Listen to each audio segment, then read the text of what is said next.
was amazed at how many foreigners are now teaching there. Mm, So it's mm. great, Well, you it's know. I think also too, Sensei, it's interesting where, there's so many great foreign practitioners. I mean, I suppose, like if you're talking about influences, I mean, for me, you know, Patrick McCarthy Sensei has been a massive influence all over the Oh world, yeah. but particularly in New Zealand, in Okay. the 80s and 90s, a lot of Sensei would bring him out. But the thing is that he was an unknown quantity in the sense that he did things no one else did. Right. So one of the first things I ever saw in the video was he started with he didn't start with a punch or a kick. He started with a headbutt. Right. Right. Then he swept the guy, Right. put him in a calf slice, turned him Right. over, put him into a crab, and stood on his foot and pushed him into I was like going, and then next minute he's doing kubudo, and the Right. next minute he's doing his two-person drills and he's doing Right. kata.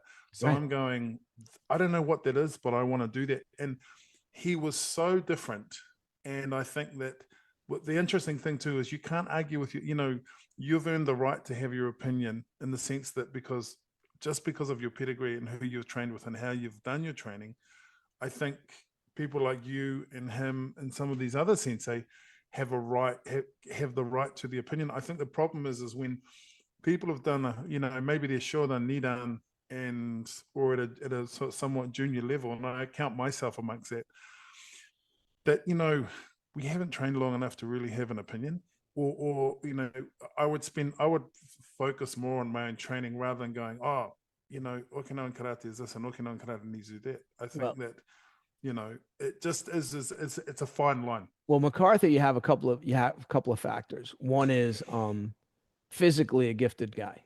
Like Mm, physically, he's very good. And then he also has real fighting experience.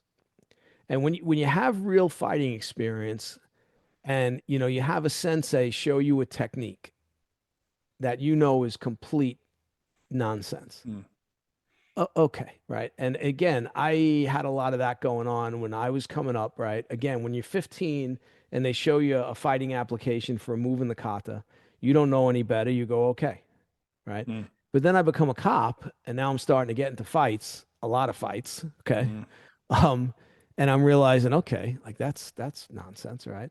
And mm. then, I met a Goju sensei. We were both teaching at a seminar. I was going to teach, I think I was teaching jujitsu.